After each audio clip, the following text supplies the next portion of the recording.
अस्सलाम वालेकुम। बहुत सारे लोग ये सवाल करते हैं कि रूहानी अमल कौन होता है और आमिल कौन होता है?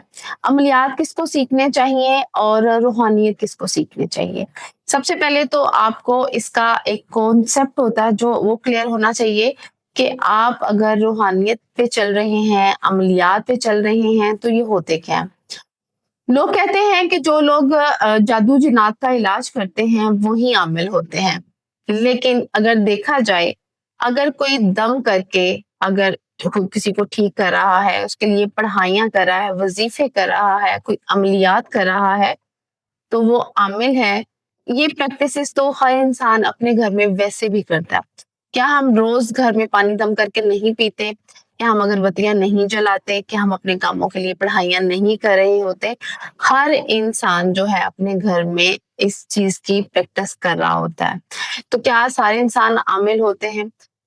अब जो वक़्त चल रहा है, जितना शर फैल रहा है, कुर्बे क़यामत का दौर है, घर-घर जादू होगा, ये कुरान पाक में इसकी निशानदेही थी और बेशक ये सच है।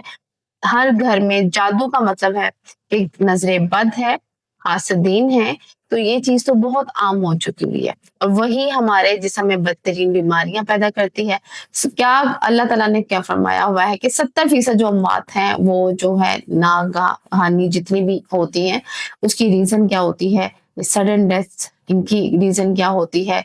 बुरी नज़र से, जो ये रूहानी बीमारियों से। जब इंसान रूहानी बीमारी का शिकार होता है, तो उसको उस वक़्त कुछ भी समझ नहीं आती। हमारे यहाँ मसला ये है कि हमारे यहाँ लोग उस तरह से रूहानी तौर पर रहनुमाई देने के लिए मौजूद ही नहीं है।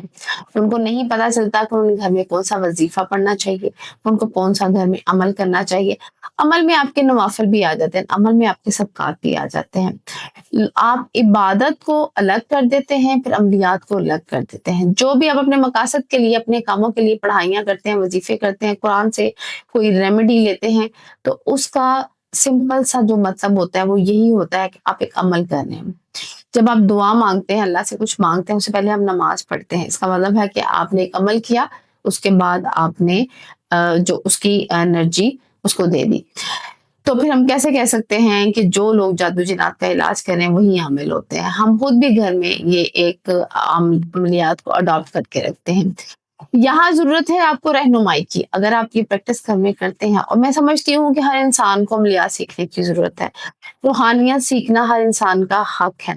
आप इबादत में होते हैं, आप अगर वही चीज़ पॉलिश करते हैं, रूहानियत को बाकायदा तौर पे अडॉप्ट करते हैं, अमलियात को अडॉप्ट करते हैं, तो आपकी नेगेटिव सबसे पहले जो नेगेटिव एनर्जी खत्म होती है, वो आपकी अपनी खत्म होती है।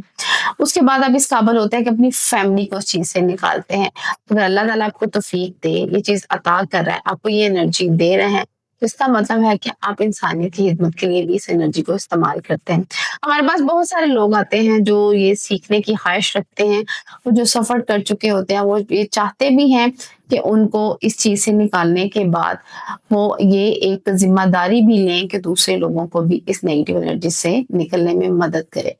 ये तो एक कह सकते हैं आप जो काफ़िला होता है, ये अलग ही होता है, ये वो ग्रोह होता है, जो अल्लाह का ग्रोह होता है, जिसका मकसद अल्लाह को पाना होता है, इंसानियत की खिदमत करना होता है। जो ये जानना चाहता है कि कोई इंसान अल्लाह के कितने करीब है या उसकी ज़िंदगी का मकसद क्या है, तो उसको सिर्फ़ जाँच लेना चाहिए, मुशाहिदा कर ले कि अल्लाह ने उसको किस काम पे लगाया हुआ है। अगर तो वो इंसानियत की खिदमत कर रहा है, इंसानों से मोहब्बत कर रहा है, तो इसका मतलब है कि वो एक मकसद जिस पे चल रहा है, वो उसके सामने क्लियर है। बहुत सारे लोग होते हैं जो ये एक पैशन रखते हैं खिदमत करने का, तो वो सिर्फ़ आप अपनी ज़ात का अगर हक अदा करते हैं, तो वो भी खिदमत में ही आती है। ज़रूरी नहीं कि आप बहुत बड़े कोई बेड़े उठा सकें, कितनी किसी भी इंसान की हिम्मत होती है, अल्लाह ताला उसको इसके अकॉर्डिंगली अता भी कर देते हैं। आप जितनी सच्ची तलब रखते हैं, शौक रखते हैं, ख़्वाहिश रखते हैं, उसके मुताबिक आपको दे भी दिया जाता है। ऐसे लोग जो इस लाइन पे चलना चाहते हैं, तो सबसे पहले मैं आपको एक बात बताऊँ कि इसमें आप जब भी किसी के इलाज, जादू, जिन्नात, नज़र-बद, किसी भी रूहानी बीमारियों का इलाज करते हैं, तो सबसे पहले तो आप खुद अपनी एक एनर्जी को रिमूव कराते हैं, किसी उस्ताद से, कोई रहबर होगा आपका, कोई मुर्शिद होगा, जब वो आपको उस नेगेटिव एनर्जी से निकालता है, उसके बाद वो आपको किसी मकाम पे फ़ाइज़ करके ये एक ज़िम्मेदारी और ड्यूटी देता है। یہ ڈیوٹی والے لوگ ہوتے ہیں جن کے لیے زندگی کا مقصد صرف یہی سر انجام دینا ہے کہ وہ انسانیت کی خدمت کریں. تو جو لوگ روحانیت سیکھنا چاہتے ہیں، عملیات سیکھنا چاہتے ہیں، وہ جادوگر نہیں ہوتے، وہ خدمت والے لوگ ہوتے ہیں. یہ ویڈیو بنانے کا مقصد آپ کا کانسیپٹ کلیئر کرنا تھا کہ کون لوگ اس کو سیکھیں، کن لوگوں کو یہ سیکھنا چاہیے. ضرورت ہے انسان کی ہے کہ ایٹ لیسٹ، اور تو کوئی نہیں، آپ اپنی زندگی کو بہتر کر سکتے ہیں. اگر آپ کو توفیق ملتی ہے، آپ دوسروں کی زندگی بہتر کرنے میں ان کی رہنمائی کر سکتے ہیں، ان کی مدد کر سکتے ہیں.